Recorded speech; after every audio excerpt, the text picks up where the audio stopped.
Mesdames et messieurs, bonjour, bonjour à tous. Je voudrais aborder deux sujets aujourd'hui. L'attractivité de notre pays et l'assurance chômage. Je voudrais aussi rebalayer avec vous les grandes actions du MEDEF sur la fin de l'année, car nous ne sommes pas qu'en défense, nous sommes aussi à l'action pour aider au développement de notre économie. Tout d'abord, l'attractivité de la France qui est menacée par plusieurs mesures contenues dans différents projets de loi en cours de discussion au Parlement, avec d'une part le PLF, d'autre part le devoir de vigilance et enfin la loi Sapin. Concernant dans un premier temps le PLF, nous avons vu lors des débats en commission la semaine dernière ressurgir de vieilles lunes, de vieux poncifs. Je rappelle que nous avons besoin d'une fiscalité simple, lisible dans le temps, stable, compétitive par rapport aux autres pays européens et incitative pour l'investissement dans l'économie et dans l'entreprise. Je rappelle que continuer de surtaxer l'économie, c'est continuer de créer du chômage. La politique économique, ce n'est pas de taxer à tour de bras et de ne pas se préoccuper des conséquences économiques et sociales. Les élus responsables devraient faire exactement l'inverse. Avec la surfiscalité qui est la nôtre, je pense que les députés devraient suivre 3 règles simples. Première règle, toute introduction de nouvelles taxes doit forcément entraîner la disparition d'au moins une taxe, voire plusieurs, pour que le bilan global entraîne une baisse de la pression fiscale. Deuxième règle, toute modification de taux doit se faire à la baisse. Toute nouvelle assiette doit être la plus large possible. Et troisième règle, bien sûr, d'une façon générale, il n'y aura pas de baisse de la fiscalité sans baisse des dépenses publiques de fonctionnement. Je prendrai 3 exemples d'absurdités relevées la semaine dernière. Première absurdité, les AGA pour attribution gratuite d'actions. Vous savez que c'est un nouveau dispositif qui a été introduit il y a 6 mois à peine par la loi Macron. Et les députés entendent déjà le corriger avant même qu'on ait eu le temps de l'évaluer. Pourquoi changer un système sans même le laisser se mettre en place? Et comme le montre d'ailleurs un sondage sorti hier via Voice pour Le Figaro, 81% des Français pensent que le prochain gouvernement doit garantir la stabilité fiscale des entreprises. Cela prouve qu'une fois de plus, les Français sont en avance sur les politiques et comprennent que la stabilité est un paramètre déterminant de notre attractivité. Je vais prendre un exemple que vous connaissez, l'entreprise Parrot, qui fabrique des drones et des systèmes Bluetooth, notamment pour l'automobile. Ce n'est pas un très grand groupe, mais ce n'est pas non plus une PME. Parrot, depuis sa création, a pour tradition de distribuer des actions gratuites à l'ensemble de ses salariés, sans exception. Évidemment, si la réglementation change, elle va supprimer cette option. C'est donc aussi les salariés qui vont être pénalisés. En résumé, les parlementaires sont en train de vouloir corriger par la loi un dispositif qu'une ou deux personnes ont peut-être dévoyé, mais au prix de pénaliser tous les salariés qui en bénéficient. C'est totalement absurde. Deuxième exemple, la diminution du taux d'IS réservé aux PME. Je voudrais tout d'abord préciser que le MEDEF, c'est 750 000 entreprises, de la plus petite à la plus grande. Si vous enlevez le CAC 40 et les 4500 ETI, ça fait 745 000 TPE-PME. C'est d'ailleurs notre force, avoir des entreprises de toute taille et de tout secteur. Aujourd'hui, nous constatons qu'il est nécessaire de baisser la pression fiscale sur toutes les entreprises, quelle que soit leur taille, en allant vers un taux d'IS proche de la moyenne européenne, qui est de 25%. Mais les députés veulent réserver les bases IS aux seules petites entreprises. Voilà une vision marxisante de la vie économique. Nous aurions les gentilles petites entreprises d'un côté et les grandes entreprises forcément méchantes. On nous refait le coup de la lutte des classes selon la taille des entreprises, petites contre grandes. Réserver un taux d'IS réduit aux seules petites entreprises est une démarche particulièrement absurde pour 3 raisons. Cela recrée un effet de seuil. Donc, on va pénaliser encore la croissance des entreprises alors que notre enjeu est justement d'aider à faire en sorte que nos TPE, nos PME deviennent des ETI et que les ETI deviennent des grands groupes. Deuxième raison, cela renvoie un signal très négatif vis-à-vis des grosses PME, des ETI, des grandes entreprises, notamment étrangères, alors même que l'on doit se battre pour que la France redevienne attractive et que le gouvernement veut profiter du Brexit pour attirer des entreprises étrangères. On se tire une balle dans le pied. Troisième raison, cela oppose les entreprises de par leur taille. Or, la force de notre économie, c'est d'avoir des entreprises de toute taille qui peuvent s'entraider et chasser en meute. Sortons donc des clichés. Nous avons besoin de tout le monde, de start-up, de TPE, de PME, d'ETI et du CAC 40. Et aidons chacune d'elles à se développer encore plus. Je rappellerai qu'une grande entreprise entraîne dans son sillage des milliers d'emplois induits à travers ses sous-traitants et l'ensemble de sa communauté de parties prenantes. Je prends par exemple l'exemple d'Airbus. Une usine d'Airbus, pour un emploi Airbus, elle crée 3,5 emplois directs dans la filière à travers ses sous-traitants. Et on peut rajouter encore 3 emplois indirects à travers des emplois induits, les boulangers, chauffeurs de taxi, maçons, etc. Donc ça veut dire que pour un emploi dans une grande entreprise, on peut avoir jusqu'à 6,5 fois plus d'emplois induits. Une grande entreprise est souvent à la tête d'une filière d'excellence, la tête de pont d'une filière d'excellence française qui rayonne dans le monde entier. Nous devrions en être très fiers. Après les AGA, après les taux d'IS réservés aux PME, je voudrais parler de l'acompte d'IS et de Taxcom. Les députés et le gouvernement poussent là encore le bouchon très loin, car ils souhaitent que les entreprises avancent sa trésorerie à l'État. Cela s'appelle faire de la cavalerie et c'est particulièrement inquiétant quant aux capacités de nos dirigeants à gérer les finances publiques. C'est décidé à la dernière minute, sans concertation et sans avoir regardé les conséquences économiques. Je trouve le spectacle de tous ces débats désolant car montrant deux choses. Une bonne partie de nos députés ne semble pas voir l'impact économique de leurs réflexions fiscales. Et on sent un besoin de prendre des positions politiques, je dirais électoralistes, à 6 mois des élections, plutôt que des décisions économiques. Leur seule obsession, et je le dis souvent, leur seule obsession devrait être comment recréer une dynamique de création d'emplois. Comment aller vers le plein emploi dans d'autres pays. Et la fiscalité est un outil puissant pour cela. Elle peut aider à relancer la création d'emplois.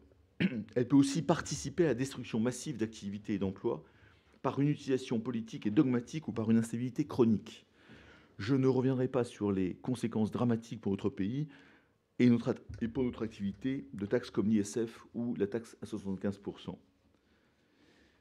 Pour préserver notre attractivité et restaurer notre compétitivité, nous demandons que la fiscalité française évolue vers un système autour de 5 adjectifs importants. Une fiscalité simple et lisible, c'est-à-dire avec le moins de niches possible, et donc des assiettes larges et des taux faibles. C'est le principe des flat tax. Il faut généraliser les flat tax. Deuxième principe, il faut que notre fiscalité soit stable, c'est-à-dire éviter typiquement ce que l'on vient de faire avec les actions gratuites.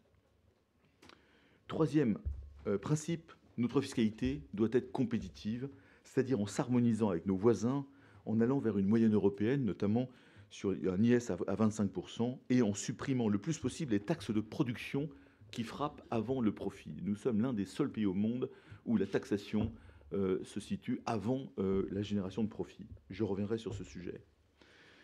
Et puis, notre fiscalité idéale doit être incitative, c'est-à-dire favorisant le risque plutôt que la rente, et en améliorant considérablement la fiscalité du capital pour que les investissements et l'épargne aillent financer les entreprises. Pour mémoire, la fiscalité française aujourd'hui, c'est 4 chiffres qu'il faut avoir en tête. D'abord, ce sont des dépenses publiques à 56% du PIB. Je rappelle que la moyenne européenne est à 48%, donc nous avons 8 points de plus de dépenses publiques que la moyenne européenne, et que l'Allemagne est à 44%. Nous avons 12 points de plus de PIB de dépenses publiques, ce qui montre la pression fiscale que nous avons sur les entreprises et sur les ménages. Deuxième chiffre qu'il faut avoir en tête, les prélèvements obligatoires, ménages et entreprises, sur le PIB, représentent 45% en France. Le chiffre en Allemagne est de 38%. 17% de moins. Pardon, 7% de moins. Et en moyenne européenne, ces prélèvements obligatoires sur le PIB, c'est 40%, c'est-à-dire 5% de moins qu'en France. Troisième chiffre, si on regarde juste les prélèvements obligatoires sur les entreprises, 26% en France, 14% en Allemagne. Et enfin, dernier chiffre, nous avons 179 taxes qui ont un rendement inférieur à 100 millions d'euros en France, contre 3 en Allemagne. Donc vous voyez bien en effet que nous sommes les spécialistes de la taxation avant profit. Nous avons évalué avec Geoffroy et toute l'équipe sociale fiscale du MEDEF qu'il y a, après pacte de responsabilité, encore un écart de 95 milliards avec les entreprises allemandes. 35 milliards d'un côté sur le coût du travail, 55 milliards de l'autre côté sur cette fiscalité dite de production. Mais le gouvernement fait aujourd'hui strictement l'inverse avec ce PLF. Cela aura des conséquences sur notre attractivité et donc sur l'emploi. Je voudrais aussi revenir sur deux autres points au-delà du PLF, que sont le devoir de vigilance et le reporting pays par pays dans la loi Sapin. Concernant le devoir de vigilance, le MEDEF ne conteste pas l'objectif de mettre en place des mécanismes permettant aux entreprises de suivre la mise en place et le respect des principes directeurs de l'OCDE en matière de respect des droits humains notamment. Mais le texte, actuellement en discussion, va au-delà en voulant imposer aux entreprises une forme de responsabilité pour fait d'autrui totalement inédite. On crée ainsi une obligation de résultat, spécifique à la France, encore une fois, alors que tous nos concurrents ont une simple obligation de moyens, en accord avec les principes de l'OCDE. Cela n'existe nulle part ailleurs et cela représente pour nos entreprises un risque démesuré. Comment faire respecter des obligations au-delà de sa sphère de responsabilité ? Nous pensons que le texte en cours d'élaboration est particulièrement dangereux pour notre attractivité, encore une fois, notamment pour nos PME qui subiront de plein fouet ce dispositif kafkaïen. C'est la même inquiétude que nous avons concernant le reporting pays par pays inclus dans la loi Sapin 2. Initialement conditionné à l'adoption d'une directive européenne, il semble que le gouvernement soit en passe de laisser passer une mesure qui se solderait par l'instauration d'un cadre franco-français, ignorant l'adoption d'une mesure à l'échelon européen. En clair, nos politiques sont en train d'imposer, encore une fois, aux seules entreprises françaises, l'obligation de dévoiler tous leurs comptes à leurs concurrents qui, eux, n'ont pas ces obligations. À quoi bon présider un conseil de l'attractivité en y réunissant des entreprises étrangères pour leur vanter les mérites de notre politique économique si, par la suite, on laisse de telles mesures entrer en vigueur? C'est là aussi de grandes inquiétudes qui planent sur notre attractivité et sur notre compétitivité. Donc, vous voyez, alerte rouge sur l'attractivité de la France et sur la compétitivité de nos entreprises à travers ces trois initiatives, PLF, loi Sapin 2 et le projet de loi devoir de vigilance. Deuxième sujet, je voudrais également parler avec vous ce matin du sujet de l'assurance chômage. C'est un sujet très important pour les Français et pour les chefs d'entreprise. Nous avons récemment rappelé que nous étions prêts à reprendre la négociation qui n'a pas abouti en juin dernier. Mais si nous n'avons pas signé en juin, c'est en partie pour une raison. Les syndicats faisaient de la taxation des contrats courts un préalable. Ce préalable est inacceptable pour une seule raison, taxer le travail produit du chômage. C'est donc une question de cohérence et d'efficacité. Soit notre but est de lutter contre le chômage, et alors nous essayons de trouver ensemble les solutions les plus efficaces, soit le but de certains autour de la table est de continuer leur mauvais numéro de cirque, et alors, c'est très clair, ce sera sans nous. Je trouve savoureux que certains maintenant parlent du diktat du patronat qui refuse de discuter si le préalable est la taxation des contrats courts. Dans l'art de la langue de bois, on atteint des sommets, car on pourrait tout aussi bien parler de diktat des syndicats à vouloir nous imposer la taxation des contrats courts comme préalable. Je pense qu'il faut raison garder et je redis que nous sommes toujours prêts à discuter, mais que si on veut un accord, il ne faut pas venir avec des solutions toutes faites. La taxation des contrats courts, notamment, qui en plus ne mène à rien. Sur le fond, le sujet de la multiplication des contrats courts est le signe de deux phénomènes. Tout d'abord, notre marché du travail est de plus en plus rigide et les seuls espaces de liberté que représentent les contrats à durée déterminée sont des outils plébiscités par les entreprises. Et deuxième point, notre mode de calcul actuel des indemnités chômage pousse une partie de la population à multiplier contrats courts entrecoupés par des périodes de chômage, ce qu'on appelle la permittence. On voit là qu'on est dans le jeu du mistigris, personne ne veut bouger et chacun veut faire porter l'échec à l'autre. On peut jouer longtemps à se dire arrêtons les déclarations et travaillons. Nous pouvons le faire en deux phases. Nous proposons en fait une méthodologie en deux parties. Première partie, qui serait une phase 1, ce serait de faire un diagnostic et surtout d'avoir une vision commune. On pourrait élaborer avec nos homologues syndicaux un diagnostic partagé sur les mutations en cours et ses impacts sur le marché du travail, mais aussi sur le financement de notre modèle de protection sociale, et tout particulièrement en lien avec les mutations numériques. Alors que le nombre d'auto-entrepreneurs et d'indépendants progresse fortement et progresseront très certainement encore plus, quel impact cela aura sur le financement de la protection sociale et notamment sur l'assurance chômage, par exemple? Au-delà, à quoi ressemblera dans un monde numérique nos cotisations sociales. Un tel travail de diagnostic, de vision, pourrait s'effectuer avec l'appui de France Stratégie, par exemple. Il faut qu'on se propulse à 2020-2025 pour réfléchir sur ces thèmes extrêmement importants de l'évolution, je dirais, du salariat, des travailleurs indépendants, de l'auto-entrepreneur, de nos métiers et des cotisations et la protection sociale liée à ces nouveaux métiers et ces nouveaux statuts. Une fois ce travail de partage d'une vision commune, nous pourrions rentrer dans une phase 2 qui serait un diagnostic, un débat, reprendre un nouveau round de discussion pour ainsi aboutir à un accord cohérent avec les bouleversements actuels et les bouleversements futurs. Je pense qu'il en va de notre responsabilité de partenaire social que de nous saisir sans plus attendre des conséquences des mutations en cours sur le travail, sur les métiers, sur nos entreprises, sur les business models qui vont changer, sur le marché de l'emploi, et donc sur le financement de notre modèle social. Voilà ce que je voulais vous dire sur l'assurance chômage. Troisième point et dernier point de mes propos, le MEDEF n'est pas qu'en défense. Il est aussi à l'offensive, et je voudrais balayer rapidement avec vous nos prochains rendez-vous qui sont liés aux 4 grandes mutations, justement, dont nous avons beaucoup parlé, dont j'ai parlé aux universités d'été, dont nous avons parlé dans ce livre « Le monde change » et la France. Du 24 au 28 octobre, nous avons une délégation de chefs d'entreprise. Je mènerai une délégation de chefs d'entreprise en Chine pour essayer de mieux comprendre la mutation mondialisation. En novembre, nous lancerons au MEDEF un MOOC, donc un outil numérique pour les TPE-PME. Mutation numérique. Nous lancerons le 3 novembre les Olympiades des métiers. Nous participerons à l'Olympiade des métiers World Skills. Le 7 novembre, nous serons dans le lancement, le lancement du train de l'emploi et de l'alternance avec Pôle emploi, ADECO, l'AFPA et la SNCF. Le 15 et 16 novembre, j'accompagnerai une délégation de chefs d'entreprise au Maroc pour la COP22. Le 21 et 25 novembre, nous serons dans la semaine école et entreprise où nous serons très actifs. Le 6 et 7 décembre, il y aura le lancement des forums de la jeunesse et de l'entrepreneuriat Afrique-France. Début janvier, je serai aux États-Unis et j'accompagnerai une délégation à l'occasion du Consumer Electronics Show à Las Vegas. Et mi-janvier, je serai à Bamako, au Mali, pour le forum de la jeunesse et de l'entrepreneuriat.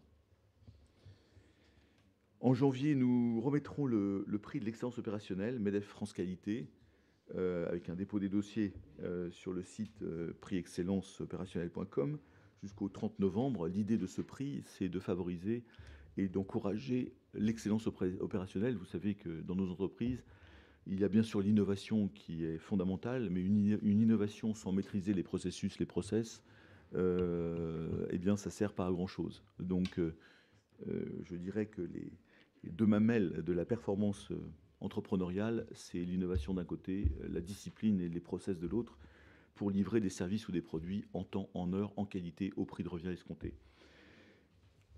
Donc nous souhaitons relancer ce prix de l'excellence qualité, ce prix de l'excellence opérationnelle. Voilà ce que nous allons faire dans les 2-3 prochains mois. Vous voyez que nous sommes très actifs pour accompagner nos entreprises et les entrepreneurs, notamment nos TPE, nos PME, nos ETI, sur des relais de croissance que nous avons identifiés. Mondialisation, bien sûr, numérique, entrepreneuriat, développement durable. C'est important, c'est même la clé, et je crois sincèrement que notre rôle au MEDEF, c'est à la fois de défendre les entreprises et les entrepreneurs, mais aussi de les aider à grandir, à croître, à se développer, et être plus fortes et plus performantes. Voilà ce que je voulais vous dire ce matin. Je suis prêt à répondre à toutes vos questions. Merci beaucoup.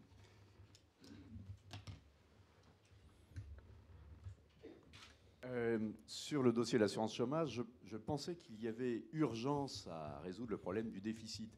Si je comprends bien la méthodologie que vous venez de nous présenter, l'urgence, vous l'oubliez, puisque c'est quelque chose qui est à moyen terme. C'est un chantier qui s'ouvre à moyen terme, et même peut-être un peu à long terme, d'après ce que je comprends. Non, si vous voulez, nous, on a prévu de faire tout ça en 6 mois. C'est possible. Les 3 premiers prochains mois seraient avant Noël. de faire cette vision, ce partage de ces mutations, de cette vision commune. Et puis en effet, si on est très efficace, derrière, de pouvoir faire sur le premier trimestre, de nouveau, un débat, une négociation, fort de cet objectif commun qu'on aurait partagé entre octobre, novembre et décembre. Donc vous voyez qu'en 6 mois, en étant efficace, on peut s'en sortir avant mai 2017. Jean-Christophe Chanu, la Tribune. Oui, mais sur les CDD, vous dites qu'en plus, ça ne serait absolument pas utile de taxer les CDD. Il n'y a pas très longtemps, il y a quelqu'un ici qui peut en témoigner, on a eu les comptes de l'assurance chômage pour l'année 2015. On voyait très bien le déficit qu'il y avait en matière de cotisation, le rapport entre cotisation et dépenses concernant les CDD. Parce que si on fait sur les CDI, en fait, le régime assurance chômage, il est parfaitement équilibré. En plus, si on ne devait pas verser 10% chaque année à Pôle emploi, on serait encore plus équilibré. En revanche, on voyait que pour l'intérim et pour les CDD, les comptes sont manifestement déficitaires. Vous avez parlé de la permittence, vous n'avez vraiment pas l'impression qu'il y a une espèce de dérive du système. Alors excusez-moi, on ne va pas se rajeunir, mais est-ce qu'on ne paye pas là aussi quelque chose que votre père, il y a 30 ans, a mis en place? J'étais déjà là avec quelques autres. Bravo, félicitations. Oui, ça conserve le social. Ça conserve. Il y avait ce qu'on avait appelé les encas, qui étaient très chers à votre père. Ouais. Et il y avait aussi beaucoup d'autres. Il a cogné comme un sourd sous les années Mitterrand pour obtenir un maximum de CDD, pour que le recours au CDD soit facilité, etc. Il a eu gain de cause. Alors maintenant, ce qui devait arriver arriva. Vous avez tellement demandé qu'il y ait une simplification des recours au CDD qu'on y est arrivé. Et maintenant, donc, vous le savez comme moi, 80% des recrutements se font en CDD. Bref, maintenant, du coup, ça a des conséquences sur l'assurance chômage, ce que vous appelez la permittence. Et vous dites que taxer les CDD, ça ne servirait à rien. Et surtout pour les comptes de l'assurance chômage. Vous êtes certain? Mais écoutez, je pense, si vous voulez, qu'on a déjà taxé en 2013, c'était pas moi, c'est l'équipe précédente, mais j'assume parfaitement. Et on a vu que ça ne servait strictement à rien, puisqu'en fait, ça a permis juste de réduire la durée d'utilisation des CDD dans les comptes. Donc ça ne sert à rien, ça n'a absolument pas redémarré, je dirais, l'emploi d'une part et réduit le déficit. Donc je dirais qu'on l'a déjà fait, ça c'est le premier point, ça n'a pas marché. Deuxième point, si vous voulez, avant de taxer de façon pavlovienne, et je rappelle ça, si vous voulez, en France, on est toujours en train de taxer. Quand on n'a pas d'imagination, on taxe. Il faut arrêter de taxer, si vous voulez. Moi, je dis, surtaxer tue. Ça tue l'attractivité, ça tue la compétitivité, ça tue l'emploi. Il faut donc pas taxer, il faut réduire. Plutôt que de taxer les CDD, qui sont le seul moyen, je dirais, de flexibilité que nous avons, il faut se poser la question de l'attractivité du CDI. Pourquoi les gens, les entrepreneurs, je dirais, n'embauchent pas en CDI? C'est la seule question qui vaille. Et vous le savez, c'est écrit magnifiquement bien dans un livre de Karine Charbonnier que je vous recommande. Patron, tenez bon. Elle explique le délire dans lequel nous sommes. C'est un délire. Donc celui qui embauche en CDI, c'est un héros. C'est un héros national. Et d'ailleurs, ceux qui ne croient pas, je les mets au défi d'embaucher, de créer leur entreprise, d'embaucher en CDI. Et après, je vous assure, ils viendront tous au MEDEF. Sûr. Donc si vous voulez, avant de taxer comme des fous sur les seuls endroits de flexibilité, regardons le problème des CDI. Il faut embaucher plus en CDI, oui. Il faut lever les quelques contraintes qu'il y a sur le CDI pour éviter en effet qu'on ait peur. Donc aujourd'hui, la plupart des chefs d'entreprise passent par la case intérimaire, CDD, et lorsqu'ils ont une visibilité suffisante, ils embauchent en CDI. Il faut avoir une visibilité suffisante, parce qu'on sait que si on est sur des marchés en forte variation vers le haut et vers le bas, vous embauchez pas en CDI. C'est trop risqué. C'est trop risqué pour la personne en plus. Donc voilà pourquoi, si vous voulez, c'est pas du tout une bonne idée de taxer les CDD. Par contre, en effet, nous avons regardé, nous sommes ouverts à regarder ce problème de permittence, c'est-à-dire en fait l'alternative entre des CDD et des périodes de chômage. Typiquement 3 jours de CDD, 2 jours de chômage, 3 jours de CDD, 2 jours de chômage. Avec, c'est vrai, je dirais, c'est un outil qui est utilisé par certaines branches, certaines filières, certaines entreprises et qui arrange tout le monde. Bon, on se dit, là, il y a sans doute un moyen, peut-être, de regarder comment on pourrait faire, mais en n'arrivant pas sur une taxation, si vous voulez, globale du coût du travail. Il faut baisser le coût du travail d'une façon générale. Donc, c'est pas en augmentant les CDD qu'on va s'en sortir. Oui, madame, pardon. Oui. Bonjour, Florence Pérez, Actuel RH. Il y a environ 2 semaines à peu près, le patronat a quitté le groupe de dialogue sur les discriminations. Oui. Est-ce que vous pouvez nous préciser les points de crispation? Parce qu'on a eu un communiqué qui n'était pas très explicite. Mais écoutez, c'est très simple. Si vous voulez, nous, d'abord, je voudrais vraiment insister sur le fait que la diversité, pour nous, c'est un atout. Pour moi, c'est une chance, c'est un atout. Donc la diversité, c'est ce que j'appelle le cerveau collectif. Quand vous avez que des ingénieurs de la même école dans une équipe, eh bien, vous avez des produits qui ne se vendent pas. Voilà. Donc, quand vous voulez travailler, quand vous voulez fonctionner, plus vous avez des gens je dirais, différents, de cultures différentes, de métiers différents, plus dans un monde qui bouge, dans un monde d'innovation, dans un monde où vous êtes toujours en train de chercher quelque chose de nouveau, parce que nous sommes dans ce monde-là. Eh bien, il faut aller chercher au-delà du carré. Au-delà du carré, eh bien, c'est la diversité. Donc, ça, c'est le premier point, c'est très important pour nous. Après, si vous voulez, ce groupe de discrimination, qu'est-ce que nous avons vu? Nous avons vu, en effet, des ONG, des gens, des participants qui ne connaissent pas l'entreprise, qui ne connaissent pas du tout l'économie et qui arrivaient avec des postures totalement idéologiques. Et je dirais anti-économiques. Donc, si vous voulez, c'est pas possible de continuer avec un groupe comme ça où vous avez des gens qui font de la politique et pas de l'économie. Voilà. Donc là, on ne suit pas. Mais par contre, nous sommes très motivés par le sujet de la biodiversité. On le montre dans nos entreprises, on le montre par nos déclarations et on le montre par nos actions des déterminés qui sont l'entrepreneuriat dans les quartiers et un certain nombre de choses que nous faisons, par patrons champions du changement qui sont d'essayer d'avoir plus de femmes dans nos organismes, dans nos institutions, dans nos groupes de direction. Tout ça, ce sont des choses que nous faisons et que nous faisons par l'exemple, par la motivation, par l'incitation. Donc, le groupe discrimination risquait de nous conduire vers de nouvelles obligations, de nouvelles contraintes. Et ça, si vous voulez, dans le flot actuel des contraintes, des obligations que les chefs d'entreprise ont déjà sur la tête en France, je dirais, on a préféré quitter la table. Voilà. Écoutez, on peut imaginer des quotas, des pourcentages, enfin tout ce que vous pouvez imaginer, si vous voulez, qui permet d'obligation, alors qu'on se dit non, c'est par l'incitation, c'est par la motivation, c'est par l'exemplarité. Et j'étais donc avec Christian Nibourel d'Accenture, que je vous recommande, parce qu'il fait beaucoup de choses dans sa société en France, Accenture, sur cette question de la diversité, de l'intégration. Ils font des choses formidables. Il y a quelques exemples qu'il nous a donné l'autre jour en conférence de presse, à l'occasion de la sortie de ce sondage sur la discrimination, sur les salariés. Et on voit en effet que les salariés, en fait tous les gens de cet observatoire de la discrimination, eh bien, je dirais, ont de plus en plus confiance dans les entreprises, dans la façon de gérer les entreprises et ces problèmes-là, par rapport aux salariés qu'on a consultés, s'améliorent progressivement. Donc je dirais que ça allait plutôt dans le bon sens. Alors après, il y a des problèmes à régler, bien sûr. Il y a un environnement que vous connaissez en France qui n'est pas simple.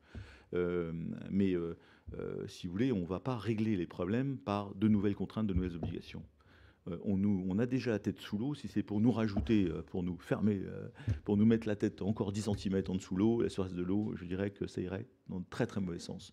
Donc nous préférons parler, on veut bien en effet ouvrir des discussions, des débats, mais avec des gens qui sont dans l'entreprise, qui sont des gens de l'entreprise et pas des gens extérieurs à l'entreprise qui font de la politique. Oui, madame. Leïla de Comarmont Les Échos, je reviens sur l'assurance chômage. Quand vous parlez permittence, vous parlez du problème des allocations chômage. Dans votre deuxième intervention, vous avez quand même évoqué les entreprises elles-mêmes qui ont ces pratiques. Est-ce que vous considérez que ce serait intéressant comme piste de travailler sur une hausse des cotisations des entreprises qui usent et abusent de la permittence? Non. Non, il faut changer de référentiel. Il ne faut pas, si vous voulez, que pour une journée de travail, vous ayez droit à une journée de chômage. Il faut le faire sur une moyenne de 15 jours ou sur une moyenne d'un mois. Et si vous avez travaillé sur un référentiel d'un mois, si vous avez seulement travaillé 15 jours sur un mois, vous avez droit à 15 jours de chômage et pas un mois de chômage. Donc c'est un problème de référentiel de la durée de travail par rapport à la durée de chômage. Et donc c'est pas ça revient à, je dirais, à mettre de l'ordre dans ce dispositif. Mais encore une fois, pardon. Mais c'est le côté, oui, c'est le côté, si vous voulez, de ne pas abuser du système, ni par les chefs d'entreprise, ni par les salariés. Et donc, il y a des petits arrangements entre amis aujourd'hui qui arrangent tout le monde et qui se fait sur le dos de l'UNEDIC. Donc, c'est ça qu'on voudrait remettre sur la table, je dirais, de la négociation. Après, je n'ai pas les solutions. Je ne vous dis pas c'est la recette miracle. Je pense qu'il y a d'autres solutions. Vous le savez, depuis le début, nous avons deux axes très forts au niveau du MEDEF pour l'assurance chômage. Nous avons à aider les populations qui sont vraiment à risque, qui sont loin de l'emploi, à les aider à se former, à trouver un emploi. Ça, c'est très important pour nous. Ne pas laisser des gens au chômage et sans formation. Vous savez qu'aujourd'hui, un chômeur, il met 7 mois avant de rentrer en formation. Donc je le redis, ça c'est un vrai sujet. Il faut qu'il mette quelques semaines, pas 7 mois. Première erreur. Deuxième erreur, vous avez des abus, vous le savez, qui fait que des gens préfèrent rester au chômage et faire du travail au noir plutôt que de trouver un travail. Et ça, j'ai des exemples toutes les semaines de chefs d'entreprise qui cherchent des métiers. On cherche beaucoup de gens en France, dans l'industrie notamment, dans les services, et qu'on ne trouve pas. Dans des bassins d'emploi où il y a beaucoup de chômage, eh bien, on voit ces abus. Donc il faut dire, faut appeler un chat un chat. Alors là, vous avez des solutions, en effet, de type, on renforce les contrôles avec les partenaires sociaux. Dans certains pays, les partenaires sociaux sont ensemble pour contrôler les abus. Celui qui refuse 3 fois, 4 fois, eh ben, il est pénalisé. Et puis après, vous pouvez mettre une sorte de dégressivité intelligente. Pourquoi intelligente? Parce qu'une dégressivité sèche peut toucher des gens qui cherchent vraiment, qui n'ont pas les formations, et on les met encore plus dans des situations extrêmement difficiles. Donc intelligente, ça veut dire qu'on chasse les abus et pas, je dirais, qu'on tape sur la tête des gens qui ont vraiment des problèmes. Voilà ce que je suggère comme 2 pistes, mais ce sont des pistes que nous avons poussées depuis 1 an. Nous sommes prêts à les revoir, les rediscuter avec les partenaires sociaux, et nous sommes prêts à écouter les autres pistes des partenaires sociaux. Je pense qu'il faut vraiment partager cette vision des changements, si je peux me permettre, parce que revenir sur ce qu'on a déjà discuté il y a 1 an, je crains qu'on arrive à la même situation. Je pense qu'il faut vraiment se propulser à quelques années. Aujourd'hui, vous avez des changements majeurs qui se passent dans toutes les entreprises, dans toutes les filières. Vous connaissez l'ubérisation de l'économie sur des taxis. Ça touche tout le monde. Ça touche le tourisme, ça touche l'hôtellerie, la restauration, la grande distribution, le commerce. Ça touche l'industrie. Ça touche tous les secteurs. Et tous les secteurs, nous sommes aujourd'hui dans une révolution numérique. À Radial, je fais un plan 2025 pour savoir comment Radial pourrait disparaître en raison de jeunes start-upers qui pourraient vendre autre chose que des composants électroniques. Eh bien, figurez-vous qu'on trouve des choses incroyables. Avec l'imprimante 3D, l'impression 3D, vous avez des bousculements incroyables. Des gens, Boeing et Airbus, pourront peut-être fabriquer eux-mêmes leurs composants. Et nous, qu'est-ce qu'on va vendre? Bon, il faut se poser la question. Tout le monde est concerné. Donc, si vous voulez, ça veut dire que les métiers vont être bousculés. Ça veut dire que nos jeunes, en plus, nos jeunes aspirent à autre chose que du salarié pur et dur. Donc, comment on travaille à ces mutations qui impliquent des différences de statut et donc de protection sociale. Il faut revoir ce problème de modèle social, de protection sociale, pour en effet continuer de protéger ces salariés, ces travailleurs indépendants, ces auto-entrepreneurs, ces fonctionnaires, et tout ça se boucle. On imagine des gens qui pourront changer, qui seront très mobiles, et il faut que ça suive au niveau de la protection sociale. Mais si on ne regarde pas ce problème-là comme ça, vous serez de nouveau dans un problème de « donne-moi ça et je te donne ça ». Et ça ne marche pas. Ça fait 30 ans que ça dure, ça ne marche pas. Parce qu'après, le coût du travail est au top. Et on ne sait plus embaucher, on n'est plus compétitif. Oui. Moi, je reviens 30 secondes encore une fois sur l'assurance chômage. Mais alors, des dispositifs un peu plus affinés, comme vous proposez la FEP, c'est pas franchement des dangereux gauchistes, hein, la FEP. La FEP, ou voire Pierre Cahuc, qui n'est pas non plus un dangereux gauchiste, il vient de l'écrire, il s'est fait bien remarquer pour ça. Il propose un système de bonus-malus en fonction du comportement des entreprises. Alors, le comportement des entreprises, on peut l'apprécier de différentes façons, en fonction de la moyenne de la branche par rapport au nombre de CDD, par rapport au rapport entre cotisation et combien coûte un chômeur qui a quitté l'entreprise en question. Est-ce que vous seriez quand même prêt à aller vers une idée de bonus-malus en fonction du comportement des entreprises ? Écoutez, ça fait partie des orientations, pourquoi pas, mais moi je dis, si vous voulez, le malus aujourd'hui, on en a déjà beaucoup, et on sait ce qui se passe en général. Moi, je ferme aucune porte, si vous voulez, mais il faut que le malus soit extrêmement faible et un bonus très important. Pourquoi? Mais attendez, pourquoi? Je reviens au problème de l'emploi. Si vous voulez, quand vous êtes obsédé par la création d'emplois et pour aller vers le plein emploi, vous arrivez sur l'entreprise, vous arrivez sur la fiscalité du coût du travail et sur la fiscalité générale. Donc si on commence à mettre des dispositifs où vous avez des malus de nouveau qui frappent, je veux bien avoir de l'incitation. Je pense que la meilleure incitation aujourd'hui par rapport au niveau de coût du travail, au niveau de taxes, c'est des bonus. C'est de l'incitation positive. C'est ce qu'ils ont fait d'ailleurs, que nous avons applaudi sur la taxe essence, TVA essence, qui se rapprocherait de la TVA diesel. Ben, bravo, c'est un bonus, ça met un comportement. Le crédit impôt recherche, c'est un bonus, une incitation positive, incitative. Vous avez des dispositifs qui sont des incitations fiscales. Nous pensons qu'au niveau de surtaxation où nous sommes, au niveau du coût du travail sur toutes les et de fiscalité, le malus aujourd'hui nous paraît pas une bonne idée. Voilà. Et donc nous sommes plutôt sur de l'incitation qui permet de libérer les talents, les énergies et la compétitivité d'entreprise. Alors, toujours sur l'assurance chômage, Oui.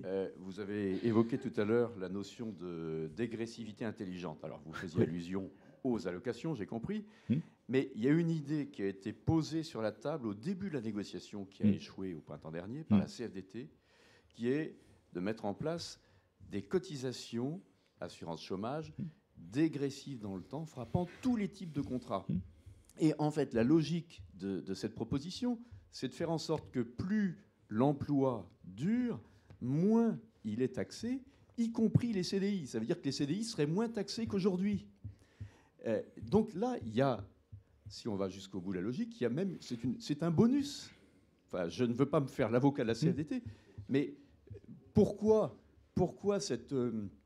cette proposition ne recueille pas de vos faveurs. Enfin, ou alors peut-être que si, elle recueille vos faveurs, mais dites-le nous alors. Vous voyez qu'il y a des pistes, des dégressivités de cotisation, c'est une bonne idée dans le temps. Enfin, je ne vois pas le contre-indication. Je n'étais pas le chef de la négociation au niveau du MEDEF, donc je sais qu'il y a eu une quinzaine ou une vingtaine de propositions qui ont été mises sur la table par le MEDEF en tout début de négociation, et que progressivement, les unes après les autres, elles ont été refusées, rejetées. Il y en a eu 2 ou 3 qui ont été retenus. Le seul problème, c'est qu'on a fait une condition dictat qui était surtaxer les CDD, sinon on ne prend pas. Et ben, là, on a dit, écoutez, désolé. Alors, la dégressivité, non mais écoutez, non, mais attendez, je vous écoute avec attention. Si en effet, vous êtes que dans une incitation, c'est une solution qu'on peut regarder, à partir du moment où il n'y a pas de malus de l'autre côté. Voilà. C'est le système qu'il faut regarder. Si vous voulez, le problème, vous savez, on nous dit toujours, mais les patrons doivent payer dans une négociation comme ça. Alors je dis d'abord, les patrons, ils ne payent pas. C'est l'entreprise qui paye. Et quand l'entreprise paye, c'est en fait qu'on accepte des coûts des cotisations qui augmentent ou de la fiscalité qui augmente, ce qui se passe depuis 30 ans dans ces négociations, eh ben vous pénalisez l'emploi, vous pénalisez la compétitivité. Donc je suis désolé de rappeler et de rabâcher qu'il faut arrêter de faire du donnant-donnant. Non, je ne sais, c'est pas une assemblée de copropriétaires comme j'ai dit. On n'est pas en train de s'échanger des couteaux contre des petites cuillères. Il faut regarder le système. Donc si en effet ce système-là permet de changer les comportements du système, des acteurs, bravo. Ce qu'on voudrait éviter, c'est de nouveau se prendre une gifle sur les cotisations. Voilà. Donc, nous sommes prêts à étudier ce dispositif. Il est sur la table depuis D'accord. très longtemps. Je ne sais pas si Alexandre Sobo, mon vice-président du social, a une remarque à rajouter sur... Non, mais la remarque, elle est liée aux assiettes. C'est-à-dire que quand on regarde le marché du travail, qu'on regarde en nombre de contrats, effectivement, il y a beaucoup plus de contrats courts parce qu'il y a une augmentation du nombre de contrats très courts, sans qu'il y ait aucune baisse du nombre de CDI. Le nombre de CDI conclus par année sur la dernière période, à part les effets de la crise, est stable. Donc la déformation du marché du travail n'est pas liée à une transformation de CDI en CDD, mais à un raccourcissement de la durée des CDD sous l'effet d'un certain nombre d'éléments qui ont été décrits par le président et d'autres dont on pourra parler. Et quand on parle de modulation, on va monter les cotisations sur une assiette qui va être en valeur très faible et on va les baisser sur une assiette qui est, elle, très importante. Et donc si on dit, comme il y a 4 milliards de déficit à l'assurance chômage, ça doit être neutre, on a des effets qui sont totalement insensibles sur la baisse. Si on dit qu'on va taxer les ordres de grandeur qui étaient discutés, c'était 50 à 100 millions sur les contrats courts dans son enveloppe maximum, les chiffres dont on a discuté étaient plutôt entre 30 et 50. Disperser 50 millions de hausse de cotisation sur les contrats courts en baisse de cotisation sur tous les CDI, par exemple, il n'y a pas un chef d'entreprise en employé en CDI qui va l'avoir. C'est 0,01 ou enfin, le pourcentage est insignifiant. Et donc la perception d'une mesure de modulation quand les deux assiettes sont aussi différentes, c'est bien une taxation supplémentaire des contrats courts, personne ne mesurant l'effet epsilonesque de la des CDI. Et pour que ça fonctionne, il faut mettre 300 ou 400 millions d'euros sur la table de baisse globale de cotisation. Et là, il nous a semblé en responsabilité, même si on est naturellement partant pour les baisses de cotisation, quand on fait un régime qui est autour de 4 milliards de déficit, proposer 400 millions même si elle est partagée entre employeurs et salariés, n'était pas une mesure très responsable. Et c'est bien pour ça que la modulation est une idée dans son principe, auquel le président l'a dit, on ne s'oppose pas. Mais quand on regarde de près les modalités, c'est quelques points de hausse sur les CDD, c'est rien du tout sur les CDI. Donc en fait, le résultat de ça serait perçu par tout le monde, et notamment par tous les chefs d'entreprise, comme une augmentation de la taxation des CDD. Et c'est bien ça la difficulté. C'est bon. Merci. Alexandre. Bonjour. Bonjour. Anne de Guigné au Figaro. Je voulais revenir sur le calendrier. Oui. Dans une interview à Leïla aux Échos il y a quelque temps, oui. Vous avez donné l'échéance de mai 2017 pour oui. l'assurance. Et on comprend bien que, compte tenu du programme de certains candidats, vous ayez envie de voir qu'est-ce qui va se passer avant de prendre des décisions. Ça me semblait logique. Donc aujourd'hui, vous dites que vous avez changé. Vous fixez des nouvelles règles au premier trimestre. Non, j'ai rien changé du tout. Vous savez, mai 2017 pour nous, c'est bien. Il y a des choses qui peuvent se passer. Ça peut ne rien faire. Donc nous, on n'est pas accroché au MEDEF à l'élection de mai 2017. Ça, c'est le premier point. Deuxième point, l'assurance chômage, il faut le régler. On préfère le régler avec les partenaires sociaux, plutôt que laisser X ou Y régler ça pour nous. Donc c'est important, je le rappelle, je préfère 1000 fois qu'on règle ce problème d'assurance chômage avec des partenaires sociaux, plutôt que laisser l'État le faire. Troisième point, je parle de mai 2017, parce qu'en effet, on ne sait pas ce qui va se passer en mai 2017, et ça nous laisse aujourd'hui du temps. Nous sommes en octobre, 15 octobre, il reste 7 mois. Avant cette élection. En 7 mois, on peut faire beaucoup de choses, d'autant plus qu'on n'est pas très sollicité aujourd'hui en tant que partenaire. Donc profitons de ces 7 mois pour évacuer ce problème, le régler intelligemment. Je propose que ces 7 mois soient utilisés en deux phases. Phase 1, d'ici Noël, réflexion sur la vision, sur les modes de travail de demain, le numérique, la protection sociale, le financement de la protection sociale, l'assurance. Ce sont des sujets, j'espère, que les partenaires sociaux regardent, et depuis des années. J'espère qu'ils ne vont pas débarquer. Nous ne pensons qu'à ça. Qu'est-ce que va être l'influence du numérique dans tout ça? On peut pas, c'est impossible de se dire on gère à la petite semaine. C'est tellement monstrueux ce qui va nous arriver, à la fois en opportunité. La France est très bien placée. Regardons ça, partageons ça avec nos partenaires sociaux. Formidable. En plus, c'est enthousiasmant de se propulser dans l'avenir. Donc moi, je propose que d'ici à Noël, on fasse cet exercice de prospective ensemble. Et je pense que France Stratégie pourrait être un bon médiateur pour le faire. Alors après, on peut le faire à travers un groupe politique des partenaires sociaux qui existe. Et on auditionne des gens qui viennent nous expliquer les mutations du monde. Ça, c'est une première remarque, une première option. La deuxième option, c'est qu'on ne veut pas réunir ce groupe politique et on demande à France Stratégie ou à un autre de nous réunir.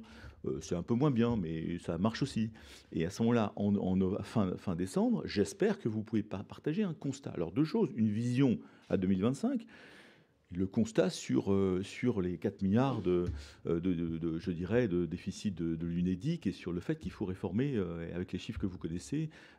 Donc voilà. Et ensuite, vous pouvez attaquer, je dirais, un débat, une discussion, une négociation, sans doute un peu plus armée par des choses que vous aurez fait ensemble.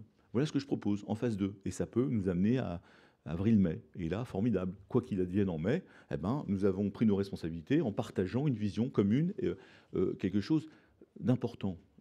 La vision de demain, c'est fondamental aujourd'hui. C'est vrai dans tous les secteurs, dans toutes les filières. Voilà. Pardon, et vous avez testé un peu le terrain auprès de vos Écoutez, pas complètement.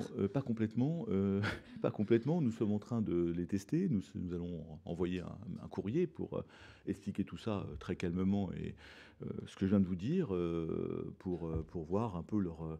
Voilà, nous tendons la main pour dire voilà ce qu'il faut faire, ce qu'on propose. C'est une proposition. Après, ils acceptent ou ils n'acceptent pas. Bonjour, Laurence Bonjour. Dequet à Marianne. On a vu là au premier débat de la primaire en fait une surenchère dans la remise en cause de la place des syndicats, du dialogue social. Et je voulais savoir quel regard vous portez sur ces débats-là. Et la deuxième question, c'est un article qui est paru hier dans Libération, qui est signé par mon confrère Luc Payon, qui a examiné en fait comment vous comptabilisiez les milliards de hausses d'impôts dans les entreprises.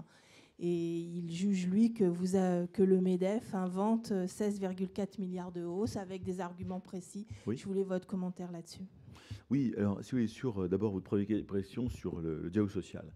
Je pense que je pense, si vous voulez, que le dialogue social doit être le plus possible dans les entreprises de façon constructive, de terrain, pragmatique, et le moins possible politisé ou idéologique. Bon, donc ça c'est le premier point. Je pense qu'en effet, c'est une leçon à prendre aujourd'hui par rapport à la loi El Khomri, par rapport à des... Moi j'ai été très choqué de voir en effet des postures de certains syndicats qui étaient très lutte des classes, très rapport de force en permanence, avec des slogans très anti-économie de marché, très anti-entreprise. Donc je dirais, là, je suis choqué par ces comportements, par ces postures, je le dis, je le rappelle, et je ne sais pas comment on peut discuter de quoi que ce soit avec, je dirais, ce genre de syndicalisme. Moi, je suis pour un syndicalisme de terrain, pragmatique, non politique, et qui va travailler sur la compétitivité. Je rappelle mes 2 rendez-vous avec, le syndicaliste en chef, Rainer Hoffmann, patron de la DGB, et puis le chef des syndicats européens, qui est un Italien, Vincentini, je crois, en discutant avec eux au moins 1 heure. Leur obsession, et je leur ai posé la question, c'est la compétitivité des entreprises. Compétitivité. Pourquoi? Parce que compétitivité des entreprises, c'est du long terme.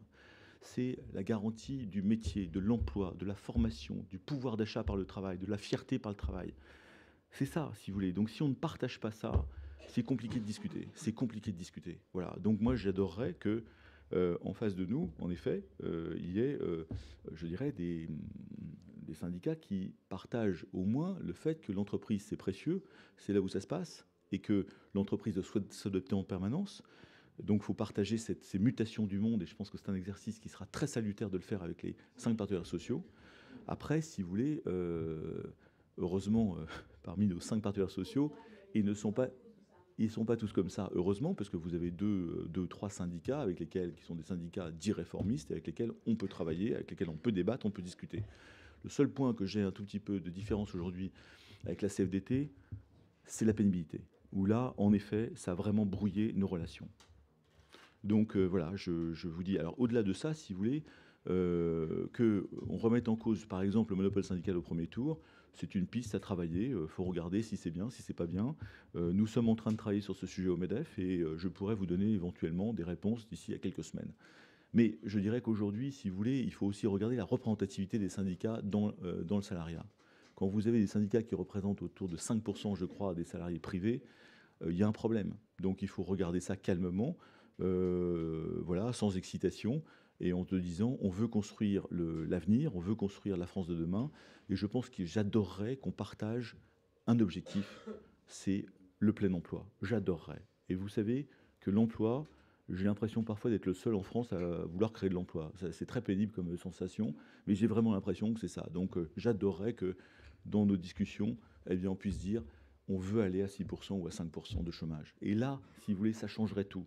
Parce qu'on pourrait avoir des différences de tactique, de méthode, etc. Mais avoir un objectif dans un monde qui bouge, le monde du numérique de demain, avec les atouts qu'on a sous le pied en France, vous changez tout avec cet objectif partagé. Oui, pardon, deuxième question, Geoffroy. Oui, alors, donc l'article de Libération, Guillaume. Donc il y a un point sur lequel on est d'accord, il y a effectivement une erreur de à peu près 300 millions. Sur les 16 milliards d'écart, c'est une erreur, mais c'est une petite erreur. Après, le gros de l'écart vient de quoi? De la fiscalité locale, dont d'ailleurs le cabinet de Michel Sapin reconnaît volontiers qu'il ne l'avait pas pris en compte. Donc nous, on a fait une estimation sur la hausse de la fiscalité locale. Pourquoi on a fait une estimation? Parce que les chiffres que publie Bercy, malheureusement, ne détaillent pas la fiscalité locale entreprise de la fiscalité particulière. Ça n'est pas faute de demander à Bercy la transparence des chiffres. Donc on a été obligé de faire une estimation. Donc on prend volontiers le commentaire Libération en disant que c'est une estimation, mais on ne peut pas dire qu'il n'y a pas eu de hausse de fiscalité locale, parce que ça, les chiffres de Bercy sont clairs. On ne sait pas quelle part a été réservée aux entreprises, quelle part a été réservée aux ménages. Après, il y a un débat de fond avec Bercy. Pardon ?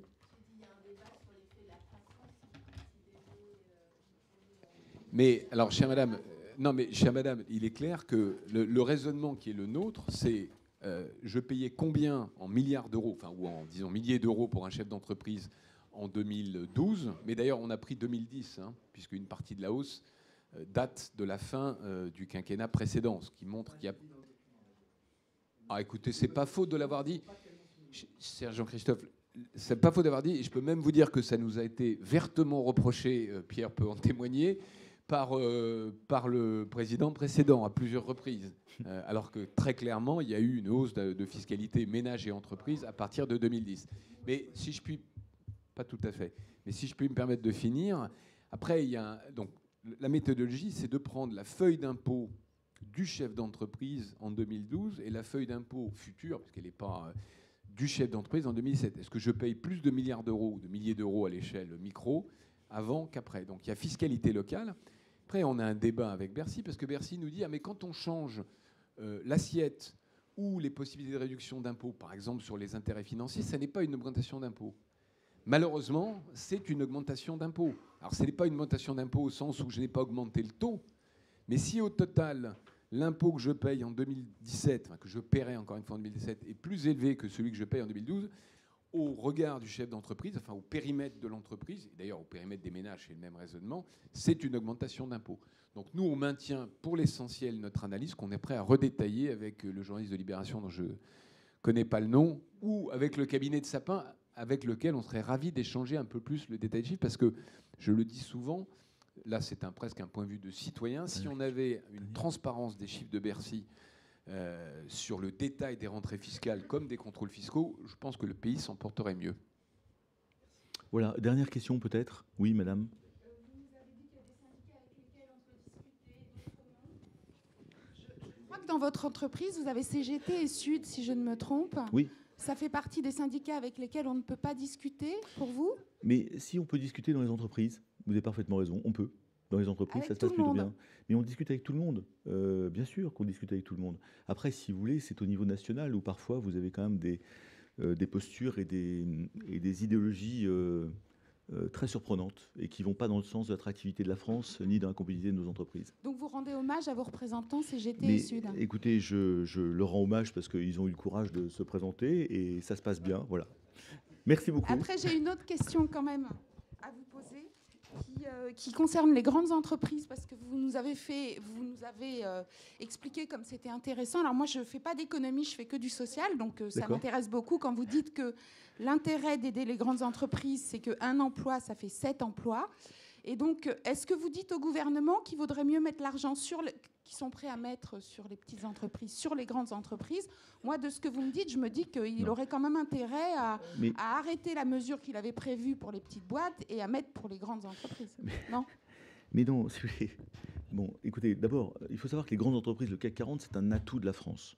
Si vous aviez plus de Michelin, de L'Oréal, de PSA, de Renault et d'autres entreprises, eh bien, je crois qu'on serait extrêmement affaibli. Donc, ce sont des vaisseaux amiral de la mondialisation. Ils font rayonner des services, des produits dans le monde entier. Ce sont un des atouts de la France. Deuxièmement, ce qu'on dit, c'est pas d'aider plus les grandes entreprises ou plus les PME, c'est d'aider tout le monde. On a besoin de tout le monde. Et donc, il y a 2 problèmes à régler en France. Vous le savez, je le répète. Vous avez toutes ces taxes de production qui sont de l'ordre de 55 milliards au-dessus du profit, du résultat d'exploitation, qui vient frapper à tous les étages du compte d'exploitation. Donc, vous faites 1 euro de chiffre d'affaires et vous êtes déjà taxé. Dans tous les autres pays du monde, et principalement en Allemagne, j'ai cité les chiffres, vous avez 179 taxes qui frappent avant le profit. En Allemagne, vous avez 3 taxes. 179 en France, 3 en Allemagne. Il faut regarder les chiffres. Là. Et donc, vous êtes en effet sous l'eau, et ça explique pourquoi les marges des entreprises, qu'elles soient petites, moyennes ou grandes, sont plus faibles en France que partout ailleurs. Donc ça, c'est le premier point à régler. Donc, deuxième point, c'est qu'il faut que la moyenne de l'IS, qui est aujourd'hui autour de 33% en France, descende à 25% progressivement. Donc on nous annonce que pour toutes les entreprises, qu'on soit TPE, PME, ETI ou grand groupe, on arrive à une attractivité de la France 25%. Il ne faut pas trop sophistiquer la fiscalité, vous savez, parce que la fiscalité, ça fait partie des choses qui font partie de l'attractivité du monde entier des investisseurs. Si vous avez quelque chose de très compliqué en disant c'est mythe, mais attention, vous avez le crédit impôt, vous avez machin, etc., plus personne n'y comprend rien. Donc moi je dis flat tax, une lisibilité et un taux d'IS qui descend à 25% à 5 ans.